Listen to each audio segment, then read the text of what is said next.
Hello दोस्तों, नमस्कार। Biology से संबंधित आज का टॉपिक रहेगा टीजीटी 2010 में पूछे गए क्वेश्चनों का संग्रह। बहुत ही इम्पॉर्टेंट टॉपिक है। लगातार इसके बाद प्रैक्टिस सेट भी आते रहेंगे, तो फटाफट तैयार हो जाइए टीजीटी की तैयारी के लिए। 2010 पहला क्वेश्चन है, राइबोसोम्स की संरचना होती है। राइबोसोम क्या होते हैं? राइबोसोम आरएनए और प्रोटीन से मिलकर बने कण होते हैं, इसलिए इन्हें राइबोन्यूक्लिक प्रोटीन कण भी कहा जाता है। आरएनए व प्रोटीन से बने कण, अर्थात ऑप्शन सही होगा बी। ऑप्शन होगा बी। पॉलीटीन गुणसूत्र सर्वप्रथम देखा गया घरेलू मक्खी में, मधुमक्खी में, ड्रोसोफिला में या इनमें से कोई नहीं। तो सर्वप्रथम जो पॉलीटीन गुणसूत्र है ये बाल्बनी द्वारा देखा गया था डिप्टरन मक्खियों में, कायरोनोमस टेंटेनस लार्वा में। सर्वप्रथम पॉलीटीन गुणसूत्र किसने देखा था? जी बाल्बनी ने, उनके द्वारा देखा गया था। अर्थात इनमें से कोई नहीं, क्योंकि इसमें डिप्टरन मक्खियों का ऑप्शन नहीं है, अर्थात ऑप्शन सही होगा इसका डी। कौन सा हार्मोन वृषण के द्वारा स्रावित होता है? वृषण के द्वारा स्रावित हार्मोन्स कौन सा है? टेस्टोस्टेरोन, प्रोजेस्टेरॉन, टीएसएच और इंसुलिन। तो वृषण द्वारा स्रावित हार्मोन्स, नर हार्मोन्स टेस्टोस्टेरोन होता है, टेस्टोस्टेरोन्स होता है, जबकि प्रोजेस्टेरॉन जो है मादा हार्मोन्स होता है, अर्थात इसमें ऑप्शन ए सही होगा। लैंगरहैंस की दीपिकाएँ होती हैं। लैंगरहैंस की दीपिकाएँ कहाँ पाई जाती हैं? अग्नाशय में पाई जाती हैं। अग्नाशय की जो है नलिका विहीन ग्रंथियाँ, अग्नाशय की नलिका विहीन अर्थात अग्नाशय में अप्राण ग्रंथियाँ होती हैं लैंगरहैंस की दीपिकाएँ। इसमें अल्फा और बीटा प्रकार की कोशिकाएँ पाई जाती हैं। बीटा कोशिकाएँ इंसुलिन का स्राव करती हैं लैंगरहैंस की। तो ये किस में पाई जाती हैं? अग्नाशय में, अर्थात ऑप्शन इसका सही होगा डी। पांचवा क्वेश्चन है, देख लेते हैं। निम्न में से कौन मादा लिंग हार्मोन्स है? अभी ऊपर बताया जा चुका है। मादा लिंग हार्मोन्स है प्रोजेस्टेरॉन, अर्थात ऑप्शन सही होगा बी। क्रिस्टी सहायक होते हैं। क्रिस्टी प्रकाश संश्लेषण में, श्वसन में, प्रकाश ऑक्सीकरण में, वाष्पोत्सर्जन में। तो क्रिस्टी कहाँ पाए जाते हैं? माइटोकांड्रिया में। माइटोकांड्रिया के जो आंतरिक परत होती है उभरी हुई अंदर की तरफ होती है, इस प्रकार की कुछ होती है, जैसे ये बाहर की परत है और अंदर की परत में इस प्रकार की संरचनाएं पाई जाती हैं, ये क्रिस्टी होती हैं। क्रिस्टी और क्रिस्टी में श्वसन की प्रक्रिया होती है, क्योंकि जानते हैं माइटोकांड्रिया में श्वसन की प्रक्रिया होती है, क्रेब्स चक्र चलता है। तो ऑप्शन सही होगा बी। क्वेश्चन नंबर 7 है, यकृत कृमि के जीवन चक्र की वह अवस्था जो प्राथमिक पोषक को संक्रमित करती है कौन सी कहलाती है? प्राथमिक पोषक, प्राथमिक में जो यकृत कृमि का जो जीवन चक्र है वो मेरिसीडियम अवस्था जो है प्राथमिक पोषक को संक्रमित करती है। प्राथमिक ये 2 शरीरों में पूरा होता है, तो प्राथमिक पोषक में कौन सी अवस्था जो संक्रमित करती है प्राथमिक पोषक को है मेरिसीडियम। द्विलिंगी जंतु है। द्विलिंगी जंतु कौन है? जोंक है, एस्केरिस है, मधुमक्खी है, या फिर अगला टॉपिक अगला है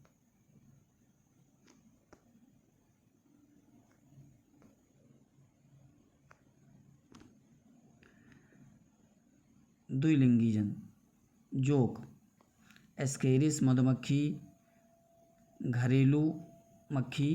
तो इसमें से जोंक द्विलिंगी है, जोंक द्विलिंगी जंतु है। केचुए में वृषण किस खंड में पाए जाते हैं?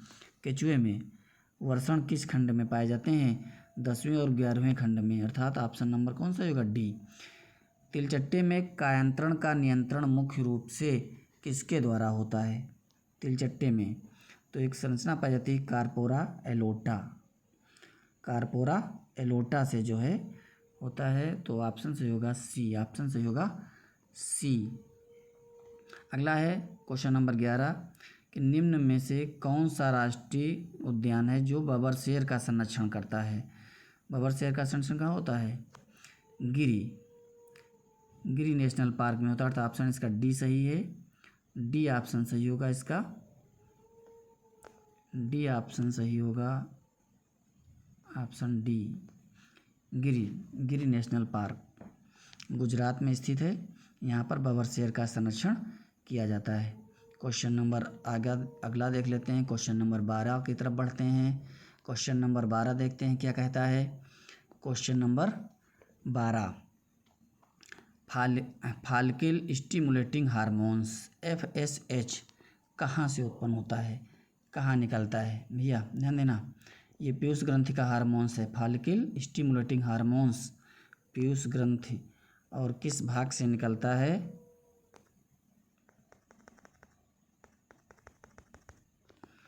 अग्र, पीयूष ग्रंथि के अग्रभाग से स्रावित होता है, अग्रभाग से स्रावित होता है। पीयूष ग्रंथि में कौन सी अग्र पिट्यूटरी ग्रंथि, गोनाडोट्रोपिक कोशिकाएं, गोनाडोट्रोपिक कोशिकाएं, इसका काम क्या रहता है, ये शरीर के विकास है और यौवन परिपक्वता है, प्रजनन प्रक्रियाओं आदि को नियंत्रित करता है, फाल्किल स्टिमुलेटिंग हार्मोन्स। आगे बढ़ते हैं। क्वेश्चन नंबर 13, क्वेश्चन नंबर 13 है, पायरुविक अम्ल साइट्रिक अम्ल चक्र में ऑक्जेलो एसिटिक अम्ल के संयोग से पहले परिवर्तित हो जाता है। किसमें, तो जानते हैं पायरुविक अम्ल जब ये चक्र चलता है, क्रेब चक्र, तो सबसे पहले क्या बनता है, एसिटिल कोएंजाइम ए बनता है, एसिटिल कोएंजाइम ए बनता है, अर्थात ऑप्शन सही होगा डी।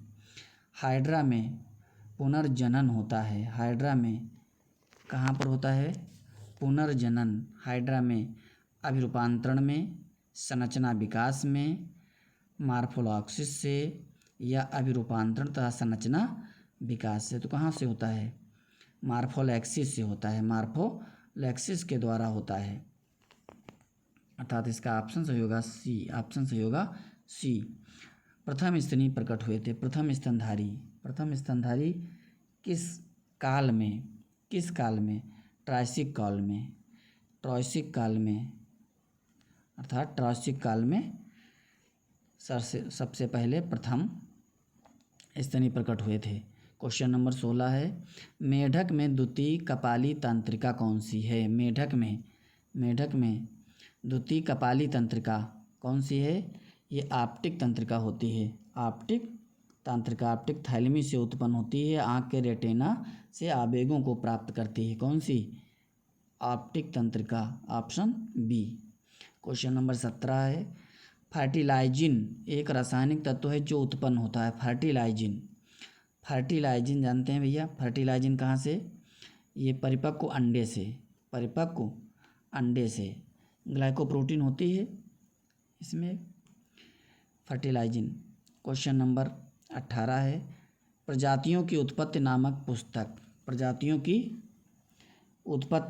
पुस्तक किसने लिखी थी, जाते हैं ओरिजिन ऑफ स्पीसीज किसने लिखी थी, डार्विन ने लिखी थी। कब लिखी थी, कब प्रकाशित हुई थी, ये पुस्तक प्रकाशित हुई थी 1859 में, अर्थात ऑप्शन सही होगा इसका डी। नव डार्विनवाद के अनुसार जीवन के विकास के लिए उत्तरदायी, क्या उत्तरदायी, नव डार्विनवाद में नए जीवों की उत्पत्ति के लिए उत्परिवर्तन और प्राकृतिक चयन दोनों मुख्य रूप से दिए गए हैं। उत्परिवर्तन के द्वारा भी नई जातियां बनती हैं और प्राकृतिक चयन भी इसमें अहम भूमिका निभाता है, अर्थात ऑप्शन सही होगा इसका सी, अर्थात इसमें ए और बी दोनों सही होंगे, ए और बी दोनों सही होंगे।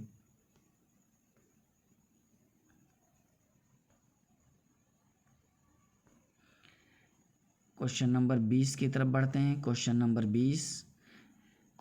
20 कह रहा है, निम्न में से कौन सी भ्रूणी झिल्ली भ्रूणी मूत्राशय का कार्य करती है, कौन सी ऐसी झिल्ली है भैया जो अपरा पोशिका, पीतक कोष, उल्ब, जरायु, कौन सी भ्रूणी झिल्ली है, अपरा पोशिक, अर्थात ऑप्शन सही होगा ए ऑप्शन सही होगा, जो ये भ्रूणी मूत्राशय का कार्य करती है।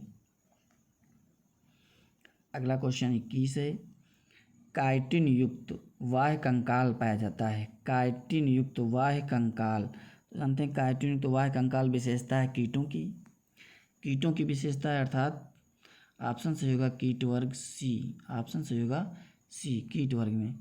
क्वेश्चन नंबर 22 है, निम्न में से कौन सा जंतु परजीवी नहीं है? कौन सा जंतु परजीवी नहीं है? तो मच्छर, फीताकृमि, जोंक, ये तो सब परजीवी है ही हैं। समुद्री एनीमोन ऑप्शन सी सही होगा, ऑप्शन सी सही होगा। तो इसी प्रकार से लगातार इस सेट को अगले टर्न में समाप्त करेंगे। आज ही क्वेश्चन नंबर 22 तक ही लगातार पढ़ने के लिए, लगातार टीजीटी की तैयारी करने के लिए बायोलॉजी के क्वेश्चन और प्रैक्टिस सेट के लिए चैनल को सब्सक्राइब करें। धन्यवाद।